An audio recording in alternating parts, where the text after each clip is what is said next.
তো তোমরা হয়তো আমাকে ভুলে গেছো, আমি অনেক দিন যাবৎ ভিডিও আপলোড করি না। আমার পেজটাকে তোমরা কেউ আনফলো করে দিও না প্লিজ। কিছু রিজনের জন্য আমি ভিডিও কন্টিনিউ করতে পারছি না, তো এখন থেকে চেষ্টা করব ভিডিওটা কন্টিনিউ করার জন্য।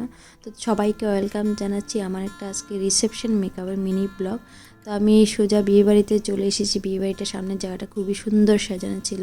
তো একদম সোজা চলে যাব ব্রাইডের রুমে। তো খুব তাড়াতাড়ি কাজটা সারতে হবে, কারণ ওদের আবার মিডলে ভাত কাপড় আছে, অনেক রিচুয়াল আছে। তো সোজা চলে এসেছি ব্রাইডের কাছে। ওর মেকওভারটা শুরু করার আগে ওর থেকে জেনে নিচ্ছি ওর কীরকম লুক চাইছে। তো ও পুরোটাই আমার ওপর ছেড়ে দিয়েছে। আর ওর মুখে অনেক পিম্পল স্পট অনেক কিছু ছিল, তো সব কিছু কভার করে আমাকে মেকওভারটা কমপ্লিট করতে হবে। সেগুলো মাথায় রেখে আমি শুরু করে দিয়েছি, আস্তে আস্তে আমার বেস মেকআপটা শুরু করে দিয়েছি।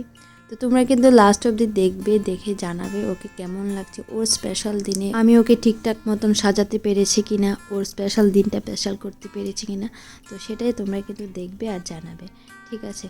তো এখানে বেস মেকআপ করছি, সাথে আমার আছে প্রিয়া, আজকে অ্যাসিস্ট্যান্ট আমার প্রিয়া আছে। তো এখানে ছোট্ট একটা বেবি ছিল, ওকে বলেছিলাম কোনো ভিডিওটা একটু ধরে দে, মোবাইলটা একটু ধরে দে, তো ধরে দিয়েছি। আর ওদের রুমে লাইট ছিল না, তো যখনই মোবাইলটা কাছে নিচ্ছিলাম মেকআপটা খুব সুন্দর দেখাচ্ছিল, কিন্তু যখনই দূরে নিচ্ছিলাম মেকআপটা একদম সাদা দেখাচ্ছে, মানে একদম কি বলবো, জিরো একটা লাইট ছিল। তো আমাদের কাজ শেষে কিন্তু ফটো ভিডিওর জন্য ভালো একটা লাইট খুবই দরকার, রুমে ভালো লাইট। আমরা প্রত্যেকটা ক্লায়েন্টকে বলার পরও ঠিকঠাকভাবে এটা মেনটেন করে না, তো কিছু করার নেই। তো আর ওর ভাত কাপড় রিচুয়ালটা হয়ে যায়নি, সেজন্য ও শাড়ি পরাতেই আছে। তারপর ও আবার লেহেঙ্গা পরবে, তো ড্রেসটা চেঞ্জ করে আবার লেহেঙ্গা পরিয়ে দেবো, তখন পুরো লুকটা তোমরা দেখতে পারবে। তো এখানে পুরো লুকটা কমপ্লিট হয়ে গেছে। তো আমার আরেকটা মোবাইল ছিল, সেই মোবাইলটা দিয়ে আমি এখানে একটা ভিডিও নিয়েছি। এখানে তবুও মেকআপটা মোটামুটি কিছুটা বোঝা যাচ্ছে। তো তোমরা কিন্তু জানাবে কেমন লাগলো ওকে।